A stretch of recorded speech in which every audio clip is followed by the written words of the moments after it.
اسی سے یہ بات ریلیٹ ہوگی کہ صحابہ کرام نبی کریم صلی اللہ علیہ وسلم کے آنے پہ کھڑے ہو جاتے تھے.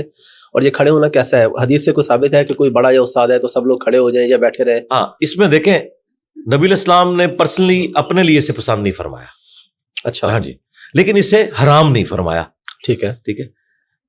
ترمذی کی حدیث ہے، انس بن مالک کہتے ہیں ہم میں ایک ایسا شخص آتا تھا جو ہمیں سب سے بڑھ کر محبوب تھا، لیکن ہم ان کے استقبال میں کھڑے نہیں ہوتے تھے کیونکہ وہ اسے ناپسند فرماتے تھے. یہ الفاظ بتا رہے ہیں کہ یہ حرام نہیں تھا، وہ پرسنل ان کی ایک چوائس تھی. پرسنل چوائس کسی کی ہو سکتی ہے. اچھا، اور جامع ترمذی میں ایک اور حدیث ہے کہ نبی علیہ السلام نے فرمایا جس کی خواہش ہو کہ لوگ اس کے استقبال میں کھڑے ہوں وہ اپنا مقام جہنم میں دیکھ لیں. اللہ، یعنی جس کے لیے لوگ کھڑے ہو رہے ہیں نا وہ ڈیمانڈ نہ کریں، لیکن کھڑے ہونے والے کسی بڑے کو رسپیکٹ دیں گے. مجھے بتائے اللہ کے نبی یہاں تشریف لے آئے تو میں ادھر کرسی پہ بیٹھا رہوں گا؟ یہ پاسبل ہی نہیں ہے. بالکل ٹھیک ہے. اللہ یہ کہ نبی علیہ السلام منع فرما دے وہ ایک الگ بات. اچھا، پھر نبی علیہ السلام دوسروں کے لیے جو تعلیم فرماتے تھے ایٹیکیٹس وہ یہ تھے. بخاری مسلم میں حدیث ہے، سعد ابن معاذ کو غزوہ خندق کے موقع پر ایک تیر لگا، یہاں رگ ان کی وہ مین رگ جو ہے نا اس پہ تیر لگا، اور آپ کو پتا ہے وہ تو ڈیتھ بھی ہو سکتی تھی اور اس سے ان کی ڈیتھ ہو بھی گئی. اس کو خون کو روکنے کی بڑی کوشش کی، وقتی طور پہ تھم گیا. بنو قریظہ کا انہوں نے فیصلہ کیا ان کی ڈیمانڈ کے اوپر. پھر وہ گدھے پہ آئے زخمی حالت میں، تو نبی صلی اللہ علیہ وآلہ وسلم نے انصار مدینہ سے کہا قوموا الی سیدکم، کھڑے ہو جاؤ اپنے سید کی طرف. اچھا، وہ کہتے ہیں یہ ہے قوموا الی سیدکم، قوموا لی سیدکم نہیں ہے کہ اپنے سردار کے استقبال میں کھڑے ہو جاؤ. ہم کہتے ہیں کہ وہ پھر کیوں کہا تھا؟ وہ کہتے ہیں اس لیے کہ نبی علیہ السلام نے ان کو کہا کہ اپنے سردار کو گدھے سے اتارو کیونکہ وہ زخمی ہے. تو وہ تو دو بندوں کی ڈیوٹی ہوتی. آپ نے پورے انصار مدینہ ان کے قبیلے کو اوس کو کہا کہ قوموا الی سیدکم، رسپیکٹ دی. نبی علیہ السلام کی کوئی ذاتی شغف کسی معاملے میں ہو سکتی تھی.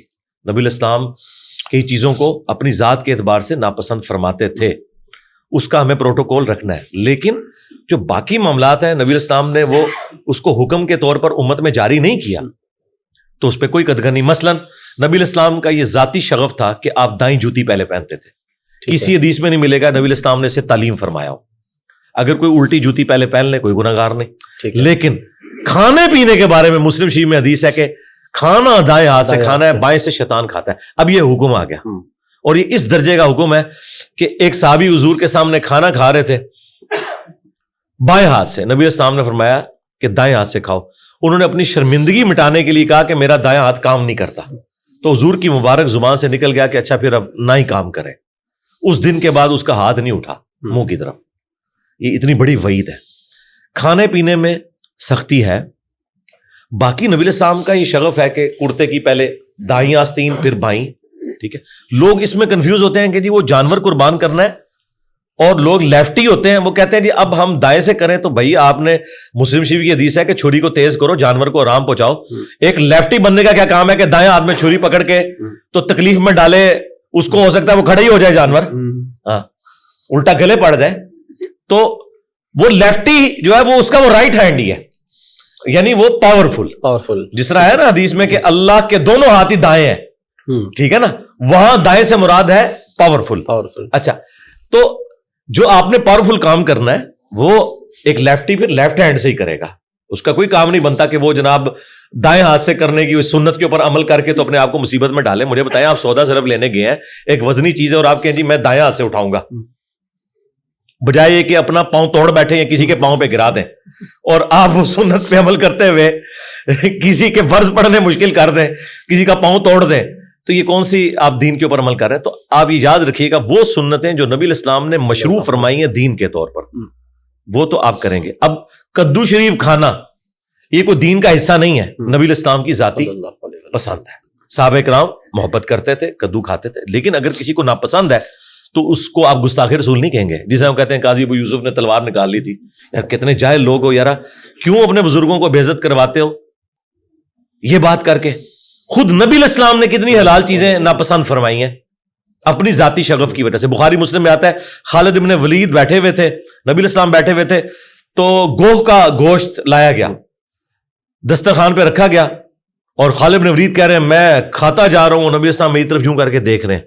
میں نے کہا یا رسول اللہ آپ فرمائیں میرے علاقے کی غذا نہیں, میرا دل نہیں اس کی طرف مائل ہوتا.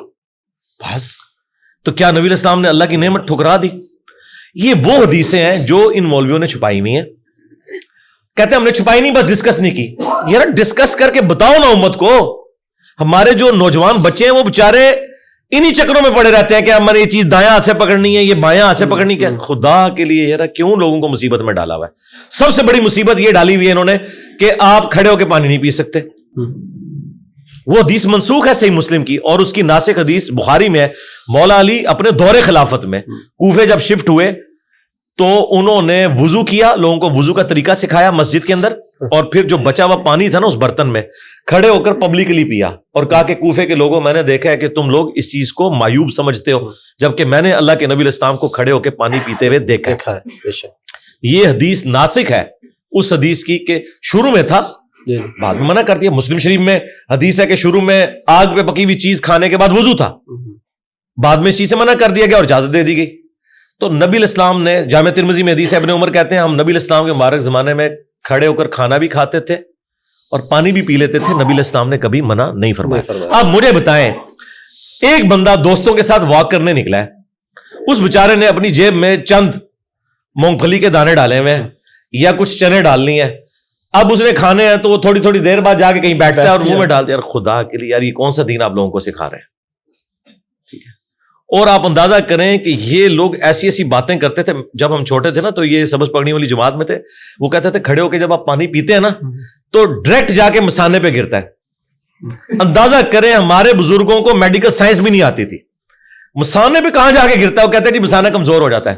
انہیں پتہ ہی نہیں کہ پانی کہاں سے ٹریول کر کے مسانے تک پہنچتا کب ہے. جس طرح وہ ایک ویڈیو وائرل ہے, وہ کہتے ہیں کہ جی آپ نے روزے کی حالت میں استنجا احتیاط سے کرنا ہے ورنہ پانی اوپر چڑھا جائے گا. یار ان سے پوچھو کہ ان کو, اچھا اس میں وہ کہتے ہیں میدے تک پہنچنے کا اندیشہ ہے. اللہ کے بندو ٹوٹ سکتا ہے, میدے تک تو تم سارے مل کے بھی پانی نہیں پہنچا سکتے. تمہیں اندازہ ہی نہیں کہ میدا کب آتا ہے, اور میدے کے بعد چھوٹی آنت پھر بڑی آنت, کوئی موٹر بھی لگائے نا تو تب بھی وہاں نہیں پانی پہنچا سکتا. اس سے آپ اندازہ لگائیں یہ اپنے بزرگوں کے بارے میں کلیم کرتے ہیں نا, ان کی بڑی خدمات ہیں, انہیں بڑا علم غیب تھا, ان کو بیسک سائنس بھی نہیں آتی تھی. بیسک سائنس بھی نہیں آتی کہ پانی انڈر گریوٹی نیچے جاتا ہے یا اوپر چڑھتا ہے. یہ ان لوگوں کی حالت ہے, اور لوگوں کو پریشان کیا ہوا ہے, اور لوگ پھر ہم سے مسئلے پوچھ رہے ہوتے ہیں کہ جناب یہ روزہ ٹوٹ جاتا ہے. جی اندازہ کریں.